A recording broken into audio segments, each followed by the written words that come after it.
Organizata e Menaxhim Peshkimit në Shkodër ka forcuar ekonominë për rritjen e rrethatit të peshkut. Menaxheri Arjan Çinari tregon se në bashkëpunim me Bashkinë Shkodër po punohet për rritjen e rrethatit të trashëguar në mënyrë natyrale. Vjet me një punë reagit të lodhshme, arritëm të përfitojmë 20.000 rrethate. Si mjet pretendojmë, ose synimi jonë, është që të marrim diçka më shumë.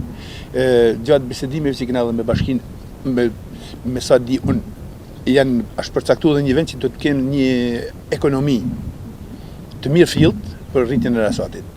Pra besoj se jeni në rrugën e duhur që liçeni i Shkodrës të mos vujë më për këtë pjesë. Në Shkodër nuk ka ekonomi artificiale të rrethatit të peshkut. Në mënyrë natyrale i rrethatit të grapit është gjëja kryesore. Pra, për koha e ndalimit për këtë arsye është. Pra, deri në këtë moment në Shkodër nuk ka pas ekonomi artificiale.